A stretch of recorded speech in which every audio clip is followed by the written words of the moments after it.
Queridas hermanas y hermanos, seguramente que en alguna ocasión por la noche todos hemos experimentado que falle la corriente eléctrica y de repente nos quedemos sin luz, sin poder ver claramente lo que hay a nuestro alrededor.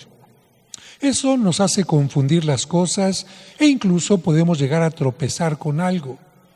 Pues lo mismo sucede con algunos momentos de nuestra vida en los que por la pérdida de algún ser querido, una ruptura sentimental, la pérdida de la salud o el trabajo, o un problema importante, sentimos que se nubla la vida, que vivimos momentos de obscuridad y no vemos la luz. Y eso no solo nos sucede como personas, sino también como familia, pareja, grupo e incluso a nivel de nación o a nivel mundial. Las familias y los pueblos pueden llegar a sentir que viven en la oscuridad. Las experiencias negativas llegan a provocar grandes depresiones a tal grado que no falta quienes desesperados y sin ver un rayo de luz, lamentablemente llegan a quitarse la vida. Por esta razón, conociendo nuestra limitación y debilidad humana, Dios quiere hacerse presente especialmente en esos momentos de oscuridad. En primer lugar, para recordarnos que los momentos difíciles o pruebas no son un signo de que Él nos castigue o abandona. Y en segundo lugar, porque Él quiere darnos su luz. Son muchos los textos bíblicos que en el Antiguo Testamento mencionan que a lo largo de la historia el pueblo de Dios pasó por momentos difíciles, se encontraba en tinieblas y Dios les mostró su luz para ayudarles a salir adelante.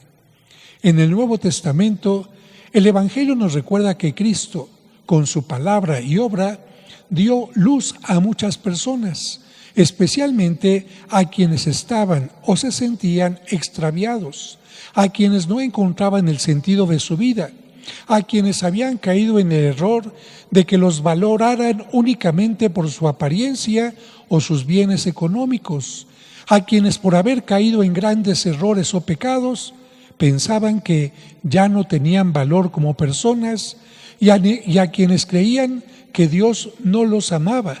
Como buen pastor, Dios nunca dejó ni deja de buscar a las ovejas perdidas. Y para manifestar más claramente que Él es la luz del mundo y que el que lo sigue no caminará en tinieblas, también hizo que los ciegos pudieran ver la luz. Por eso, como lo escuchamos en la primera lectura, el profeta Isaías proclamó con gran alegría la buena nueva a quienes vivían en obscuridad, diciendo: una luz brilla, la gloria de Dios aparece.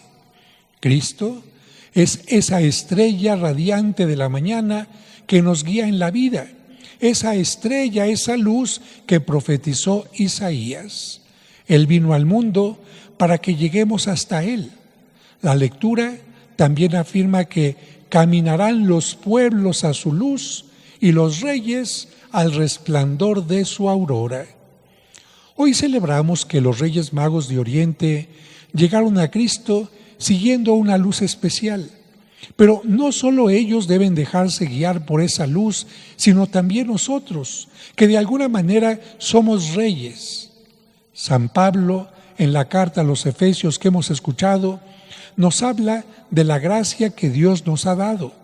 Por nuestro bautismo somos coherederos y copartícipes de la promesa de Dios, ya que en Cristo somos un pueblo de reyes, pueblo sacerdotal y asamblea santa. Pero, ¿por qué se dice que somos un pueblo de reyes? Recordemos que en nuestro bautismo, cuando se nos pone el óleo perfumado en la cabeza llamado crisma, se nos dice: para que seas con Cristo sacerdote, profeta y rey. Y cuando se nos dice que somos reyes, no es para que con la idea de los reyes que se hacen servir, busquemos que se nos sirva y considerar menos a los demás. Por el contrario, recordando que Cristo dijo: el que quiera ser el mayor, que sirva a los demás, y que Él fue un rey en el amor y el servicio, nosotros debemos seguir su ejemplo. Por otra parte, tomando en cuenta que un rey es alguien que rige y no se deja dominar, como reyes no debemos permitir que nos domine el pecado, sino dominarlo, para que, unidos a Cristo, tampoco nos domine la muerte eterna, sino que triunfadores con Cristo, alcancemos con Él la vida eterna. Hoy celebramos la Epifanía, palabra de origen griego que significa manifestación. Esta palabra viene a enriquecer más la palabra latina Navidad. Navidad o natividad significa que el Hijo de Dios nació, se hizo hombre. Pero de nada hubiera servido que viniera al mundo, naciera y se hiciera hombre, si no se hubiera dado a conocer y si no nos hubiera dado a conocer el mensaje de Dios Padre. La Sagrada Escritura nos muestra 3 especiales epifanías o manifestaciones de Cristo. La primera, la de hoy, cuando es adorado por los magos de Oriente para manifestarse a todos los pueblos. La segunda epifanía en su bautismo, cuando Dios Padre lo reconoce como su Hijo amado. Y la tercera epifanía, cuando Cristo se manifiesta en las bodas de Caná, realizando su primer milagro como Hijo de Dios. Vamos a repetir las 3 manifestaciones, las 3 epifanías de Cristo. La primera, ante los magos de Oriente. La segunda, en el bautismo. Y la tercera, en las bodas de Caná. Hay que tomar en cuenta que dentro de la pedagogía de Dios, a lo largo de la historia y del Antiguo Testamento, Dios quiso irse mostrando al pueblo judío que Él formó, pero su amor no se limitaría solo a este pueblo. Por eso, poco a poco, Dios fue mostrando su amor a personas de otros pueblos, como fue el caso de Ruth, la bisabuela del rey David, que no era judía, sino moabita. A esta mujer Dios se le manifestó porque era una mujer llena de amor. Y en Cristo manifiesta plenamente su amor Dios a todas las naciones. La profecía de Isaías, en la que mencionaba que todos los pueblos caminarían bajo la luz y que los no judíos se presentarían en la ciudad santa para ofrecer oro e incienso, se cumplió cuando los sabios de Oriente, dejándose llevar por la luz, se presentaron ante el niño Dios para ofrecerle oro, incienso y mirra.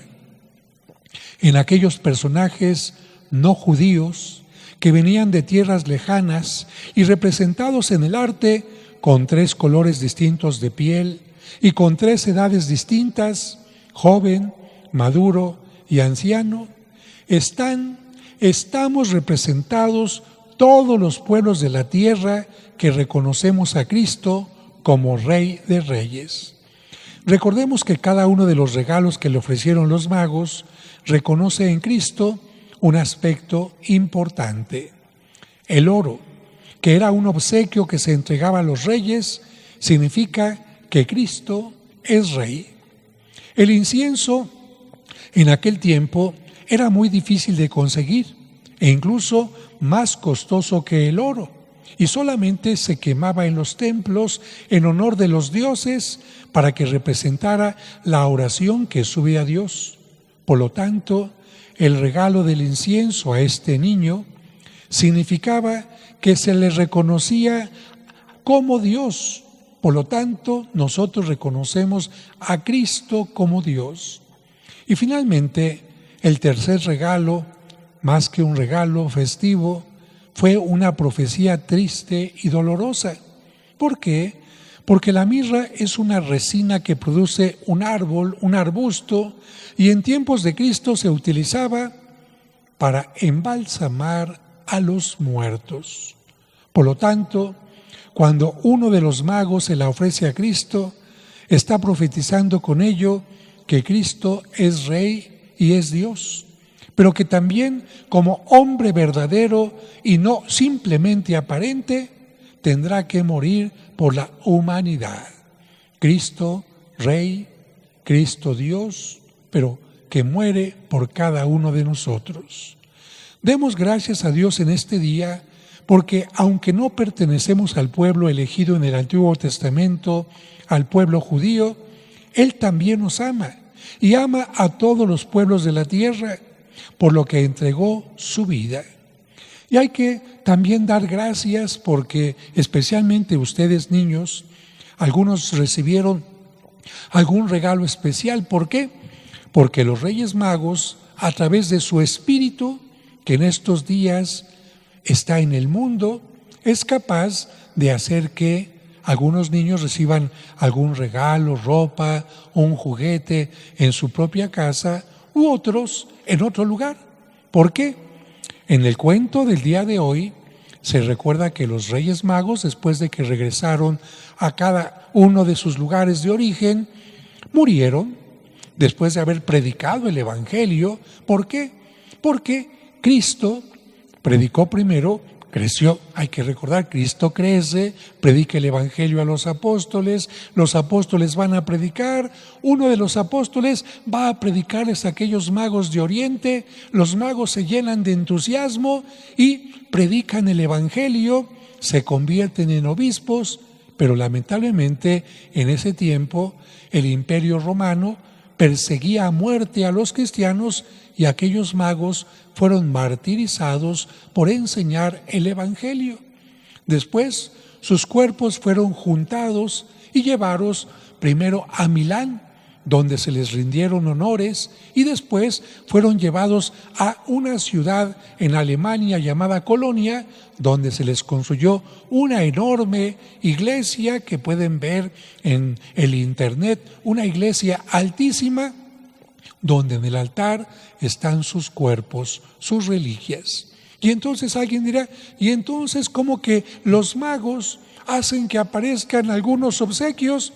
Hay que recordar que los santos siguen haciendo milagros y el espíritu de los santos puede actuar en las personas también. En algunos casos, los magos directamente hacen que en su casa aparezca algún obsequio, no el que pidieron, porque los regalos no se piden, los regalos salen del corazón de la persona que los quiere dar. Y en algunos otros casos, el espíritu de los magos se mete al corazón de algunas personas que, como si estuvieran hipnotizadas por el amor, hacen que los juguetes lleguen a lugares pobres, hacen que los juguetes lleguen a los lugares donde no pudieron llegar los Reyes Magos, pero por el espíritu de los Reyes Magos. ¿Y qué tenemos que hacer con los regalos? ¡Ay, esto no es lo que yo pedía! No, hay que agradecerlos siempre, siempre, porque estos regalos recuerdan que esos magos le ofrecieron su cariño al niño Jesús. Y esos magos nos recuerdan que cada niño es una bendición. Si ese niño, oigan bien, se parece al niño Jesús, si ese niño es obediente, si ese niño respeta a sus padres, si ese niño hace lo que le toca hacer, entonces los magos por eso le ofrecen un regalo a los niños, porque ustedes se tienen que parecer al niño Jesús. Así que a agradecer y a cuidar sus juguetes, sus regalos, su ropa, lo que les hayan traído. Y si alguno de ustedes ya no va a utilizar un juguete porque ya creció y se hizo grande, o porque le trajeron otros, una bicicleta más grande y la chiquita ya no, esos juguetes hay que compartirlos con aquellos que no tienen algún regalo en particular. Así que creo que esta es la lección del día de hoy para ustedes pequeñitos que han sido bendecidos con el espíritu de los Reyes Magos.